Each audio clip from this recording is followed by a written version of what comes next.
say hello to my little friend. Actually, not quite sure what it is. Could be a grape seed that sprouted out of my compost bin. Could be a blackberry seed that sprouted. Bottom line is it was in my compost, but I noticed this little guy came up, so I don't know what it is.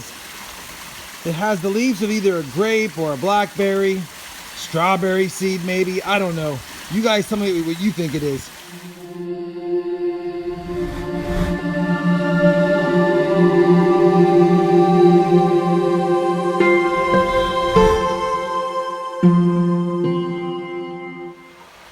Hey everyone, Rob the Backyard Gardener here.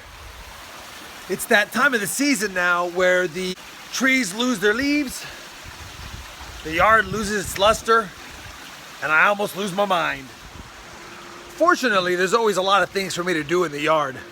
I've got my compost bin to deal with, I've got to tear down the old plants, I've got to prepare my plot for next season, and I've got to be thinking about what I'm going to be planting.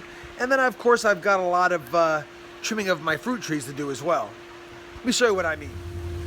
Here's my lifestyle composter. It's the tumbler type. You know, it starts off by putting a lot of leaves and dry material in here as well as some wet material. And over time, it breaks down into this stuff here, which is not quite where it needs to be. You can see I've got some shredded paper still in here.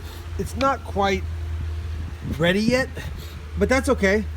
It'll finish up over the next couple of months and it'll be ready to go into the yard. And as you can see, I still have to finish tearing out some of these pepper plants. I mean, look at the stem on this thing. That's crazy. And that's not even the biggest one. All my pepper plants, or most of them I should say, really love the yard. Matter of fact, look at my Caribbean blend pepper right here. Look at the size of this thing. I mean, I don't think it'll overwinter because it had gotten seriously frozen out here. But if any of them make it, that's probably a pretty good candidate. Anyway, I've torn down my fencing. I've got a ton of stuff piled up. The beds are just about done. I've got some garlic here that's going to be coming up for next year. Obviously, it started to sprout because it got warm and then it got frozen and it started to die and now it's warm again. It's crazy here in Texas. Like I was saying, it's crazy here in Texas because, I mean, in a matter of 24 hours, it literally went from 15 degrees to 73, back to 29, and now here we are a few days after that and it's back in the mid 60s again. I don't get it. My fruit trees and my plants have got to be going, what are you doing to us? So here's my Orient pear tree. I've already trimmed it pretty good. I wanted to get this sucker ready for next season. I didn't get any fruit on it this year. I'm hoping that I can get some fruit on it next year. The problem is this is a plant that does require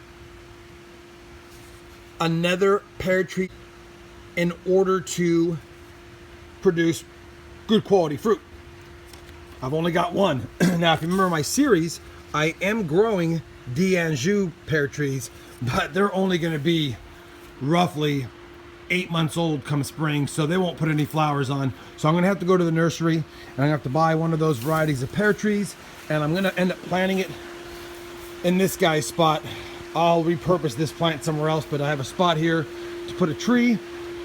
As you can see, we got lots of trees, so I'll put one here. That'll be one of the pear varieties that will help make this pear tree work. This is my Loring peach tree. I've trimmed it as well. Took off all the branches that were growing the wrong way, topped it off a little bit. I didn't go crazy yet. You know, peaches and pear trees and apple trees, you want to wait till the winter to really prune them, and that's what I've done. Anyway, I've got this guy trimmed up pretty good. This guy I did get some quality fruit on, but if you remember, the birds and the squirrels and everything else got to them. Obviously, you can get better quality fruit if you plant one of these varieties for this Loring peach, but this guy will produce his own fruit. So now I want to take you where I have my other Gala apple tree that I still need to prune, kind of show you what I'm going to do with it as far as pruning, and we'll go from there.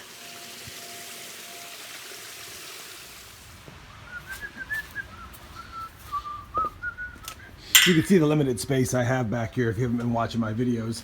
But this is the other side of the house where I have my greenhouse, and I wanted to show you what I'm doing with it.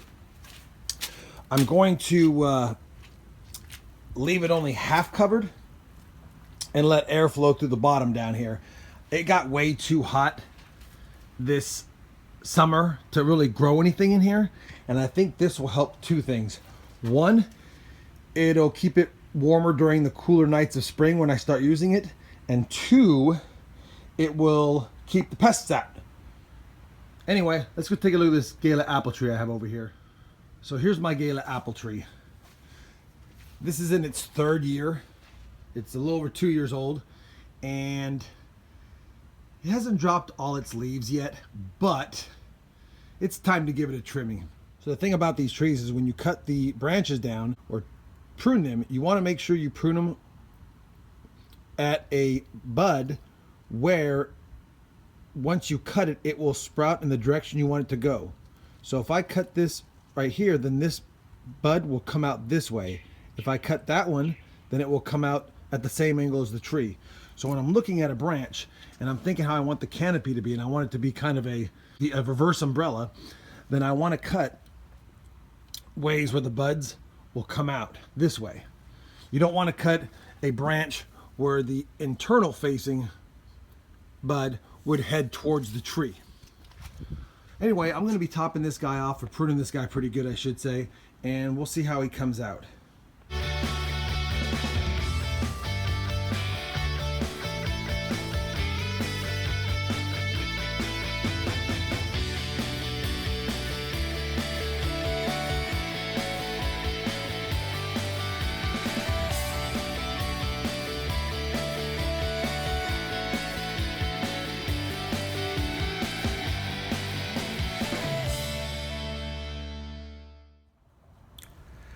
So here we have the finished product. I've pruned the apple tree pretty well, I believe. You can see here that the buds that I've trimmed at will be facing the direction that I want them to grow in, which is away from the tree. And overall, I'm going to be pretty happy with the canopy that will be set here this spring on this tree. I'm hoping that in its third year, it produces some quality fruit for me. Wish me luck. So I'm no expert on pruning fruit trees, but I've done a little research, and that's the best that I can do for now. I think that we'll go ahead and figure out how they grow based on my pruning job for next spring. And you know, I still have to update you guys on the apple trees from seed, which I'll plan on doing here in the next week. I'll be trimming them probably in a few more months. You don't really want to trim young apple trees too much, just because there's that much of them to trim, and if you trim too much, then the plant can't recover. But I appreciate you guys hanging out with me today. I know there's not a lot to show you, but I just wanted to give you an update on where I'm at. And by the way, I know it's the day after, but Merry Christmas to all. Thanks for watching, and we'll see you on the next episode. God bless.